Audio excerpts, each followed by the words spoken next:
My name's Cathy Spinney. I live in Pelham, New Hampshire, and I'm going to talk to you a little bit today about this whole change to managed care for Medicaid services. I'm a mom. I have 3 children.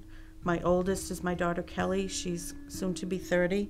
She has developmental disability and requires quite a high level of supports. My conversation with you today is just coming as a parent and the concerns I have around this change and why they might be concerns for you too.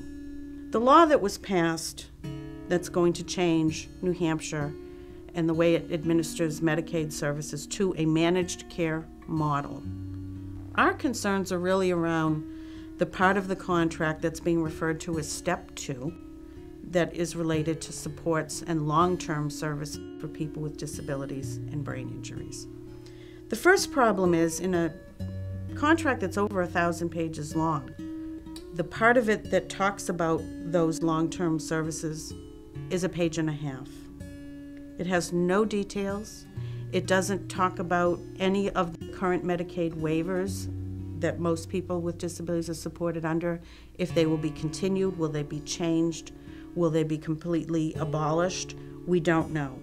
Who's going to provide those supports that we've all grown used to here in New Hampshire for the last 30 years? We don't know. And it's the not knowing for families like ours that's unacceptable. Because for most of us, anything we do in our lives takes an enormous amount of coordination and planning. We've always had the opportunity to partner at the local level with our area agencies and the Bureau of Developmental Services at the state level to coordinate these very complicated lives. And this contract that's just been signed does none of that. It tells us absolutely nothing, and therefore planning can't take place. We're going to be switching to a system where that direct decision-making capability goes away. And now the decisions will be made by these 3 companies who reside out of state, who know nothing about our family or what we need in order to keep doing the work that we do so willingly. You know, we hear a lot about, from our legislators, this New Hampshire tradition of local control. What's more local control than an agency run by you? Run by the people who are using the services. When you look at the area agency system that we have, the general management fees are all under 9%. And I assure you, our CEO does not make $10 million a year. One of the MCO CEOs makes 10 and one makes 7.5. Well, all that money's coming right off the top.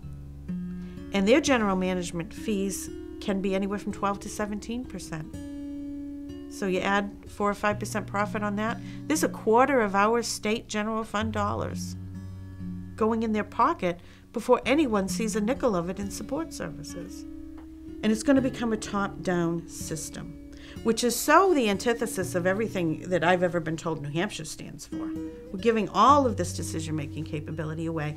And, you know, there are those who'll say, no, you know, the families will still be able to be, you know, that we'll probably have an advisory board. Well, advising someone is very different from making the decision, because advice can be adhered to or dismissed.